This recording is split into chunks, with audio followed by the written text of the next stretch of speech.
Hello everybody from Brno in the Czech Republic. I would like to introduce our team. My name is Petya. My name is Maria. I'm Honza. My name is Michal. My name is Clara. I'm Danila. I'm Anka. I'm Anna. I'm Ina. I'm Susanna. I'm Olga. As a preparation for the project meeting in Poland, we decided to speak about some events and places in our country connected with World War II. First, we prepare some photos. We realize that in village and towns we are from, there are some monuments to commemorate the victims of World War II. Flowers and candles are put especially on 9th of May. The local politicians do it, or the members of families which the victims were from. We took a part in a lecture given by Mr. Tomáš Grauman. This is a Jewish man born in Brno, who as a child was rescued from Czechoslovakia in one of the trains organized by ordinary British citizen whose name is Nicholas Lincoln. He saved the life of hundreds of Jewish children in this way. We heard the life story of Mr. Tomáš Grauman and we were touched very much. Now, Holocaust isn't only a word for us. We personally know a man whose family was victim of it. Then we discussed the questions we were sent by our partners from Poland. Here are our answers. Was the society in your region before World War II mono or multi? Before the World War II, people in your country lived in a multinational and multicultural community. From the Middle Age, there were a lot of Germans, Jews, Romas, etc. They lived together without any big problems until the time of Adolf Hitler. Then the situations changed. Was there a Jewish or Roma minority? Yes, there was. The first Jewish minority settled here in the 10th century and always was under pressure of political force. Christians and they never had completely equal conditions. However, this minority influenced the life of the whole country in a positive way. A lot of talented science, actors, writers, businessmen came from this minority. The first Romans came to our country at the end of the 14th century. Some of them were still moving from one place to another with their typical wagons piled by horses. Their typical professions were smiths. Tinkers, they were repairing broken pottery. Grinders, they were sharpening knives and scissors, etc. How did your community change after World War II? During the World War II, most of Jews, including women and children, had to go to the concentration camps, where they were killed, usually in gas chambers. Some of them survived, some of them managed to escape before the war. The situation of the Roma community was similar. After the World War II, most of the Germans were expelled from our country. Which World War II event had the biggest impact on the history of your region?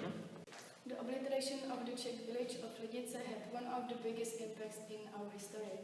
It happened on 10th June 1942 as a response of Nazis to the assassination of Reinhard Heydrich, the fascist leader in our country.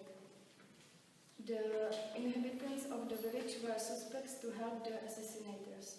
Men were killed, some children were sent to German families, and the women and other children were sent to concentration camps, and most of them didn't survive. All houses were destroyed, the village completely disappeared. Another big event was the students' demonstration against Nazis in Prague on 17 November 1939. The Germans reacted in an extremely cruel way. They closed all universities and most students were sent to the concentration camps. By the way, on the 17th November 1989, the Velvet Revolution, which meant the end of the socialist regime, started. What memorial place is important for your region? Polish Students' Dormitory in Brno is an important and sad place which commemorates World War II.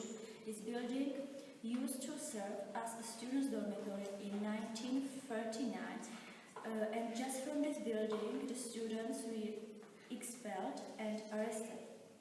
Nowadays there is a monument in this yard commemorating all these events. Older people know it very well, but the young ones mostly don't care. Is the memory of the past important for modern generation? Explain why. Yes, the memory of the past is important because we must honor the courage of soldiers and other people in the past. We should think about them, appreciate what they did for us, and learn from the past how to behave today. Next week we are going to Kaunicovi Kole and we will make a kind of ceremony here. I'd like to tell you something about it.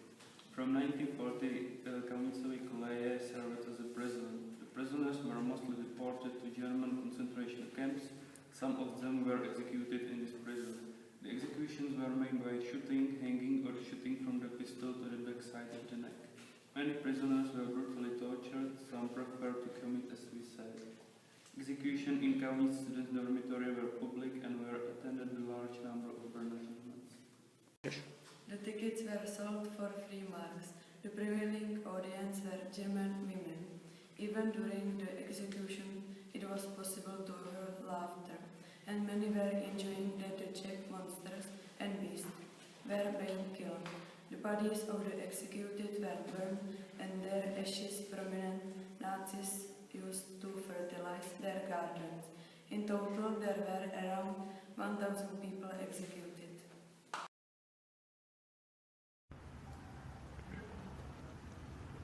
So here we are finally at Kaunicovi Kole, the Kaunitz students' dormitory, where exactly the students lived in 1939 and from where they were expelled.